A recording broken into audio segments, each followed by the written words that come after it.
Hello दोस्तों, आज हम जज और मजिस्ट्रेट के बारे में जानेंगे कि किसको जज कहते हैं, किसको मजिस्ट्रेट कहते हैं। जब भी कोई स्टूडेंट लॉ में एडमिशन लेता है तो बड़ा ही कन्फ्यूज़न रहता है और काफ़ी टाइम तक तो ये समझ में नहीं आता है कि सिविल जज क्या होता है, मेट्रोपॉलिटन मजिस्ट्रेट क्या होता है, एग्जीक्यूटिव मजिस्ट्रेट क्या होते हैं, सेशन जज क्या होते हैं, एडिशनल डिस्ट्रिक्ट जज क्या होते हैं और डिस्ट्रिक्ट जज क्या होते हैं। तो ये बड़ा ही कन्फ्यूज़न रहता है, इनका जुरिडिक्शन क्या क्या है, कौन कितनी सज़ा दे सकता है, कौन कितना कंपनसेशन अलाउ कर सकता है, इस बारे में बड़ा ही कन्फ्यूज़न रहता है। तो जुडिशरी में जब आप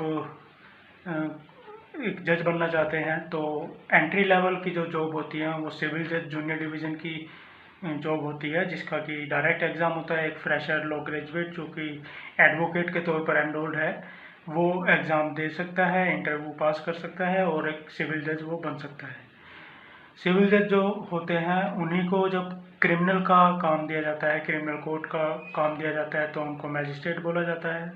और मेट्रोपॉलिटन सिटीज़ में मेट्रोपॉलिटन मैजिस्ट्रेट होते हैं जिनको कि मैजिस्ट्रेट ऑफ फर्स्ट क्लास बोला जाता है। और मेट्रोपॉलिटन सिटीज़ में मैजिस्ट्रेट जो सेकंड क्लास होते हैं वो नहीं होते हैं। छोटे शहरों में सेकंड क्लास मैजिस्ट्रेट भी होते हैं। तो ये सिविल जज और मैजिस्ट्रेट में एक अंतर है जिसको आपको ध्यान में रखना चाहिए।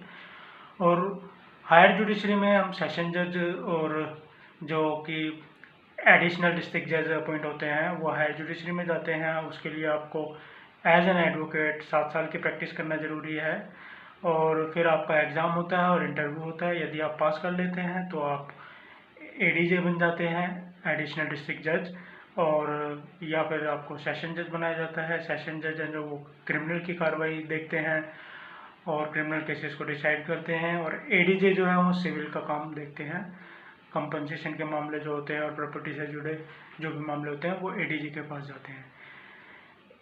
यही जो हायर जुडिशरी के जज हैं वो प्रमोट होकर डिस्ट्रिक्ट जज बनते हैं। एक डिस्ट्रिक्ट में एक डिस्ट्रिक्ट जज होते हैं और वो पूरे डिस्ट्रिक्ट का जो सुपरवाइज करते हैं।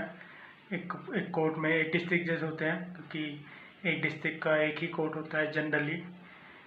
दिल्ली में काफ़ी डिस्ट्रिक्ट्स हैं तो डिस्ट्रिक्ट वाइज काफ़ी कोर्ट खुलते जा रहे हैं साथ साथ। जैसे साउथ और साउथ ईस्ट का एक ही है कोर्ट, बट जल्दी ही साउथ ईस्ट का कोर्ट भी अलग होने वाला है, ऐसा सुनने में आ रहा है।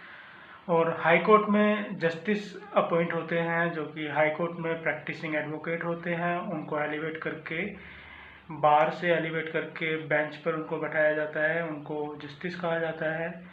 हिंदी में उसको न्यायमूर्ति बोलते हैं। तो उसका कोई एग्ज़ाम नहीं होता है। और जो हाई कोर्ट में प्रैक्टिसिंग एडवोकेट होते हैं उनको हाई कोर्ट में जस्टिस अपॉइंट किया जाता है एक टाइम के बाद, जब वो एलिजिबल हो जाते हैं। तो एटलीस्ट 10 ईयर्स का एक्सपीरियंस मांगते हैं कि बार में, हाई कोर्ट बार में आपका 10 ईयर्स की प्रैक्टिस होनी चाहिए। उसके बाद आपको कंसीडर किया जा सकता है एलिवेट करने के लिए। सुप्रीम कोर्ट में जस्टिस बनने के लिए भी एलिवेट करने का भी प्रावधान है, परंतु ऐसा वहाँ पर बहुत ही कम होता है।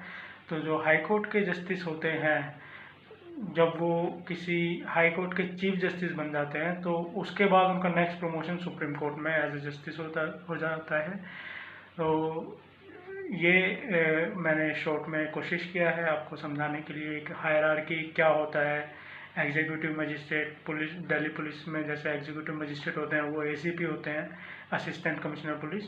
और सिविल जज, मेट्रोपॉलिटन मजिस्ट्रेट, सेशन जज, एडिशनल डिस्ट्रिक्ट जज, डिस्ट्रिक्ट जज एंड जस्टिस। तो आई होप आपको वीडियो पसंद आएगा। और यदि आपको वीडियो पसंद आता है तो उसको शेयर करना और लाइक करना ना भूलें। और यदि आप हमारे चैनल पर फर्स्ट टाइम आ रहे हैं तो उसको सब्सक्राइब करना और बेल आइकन दबाना ना भूलें।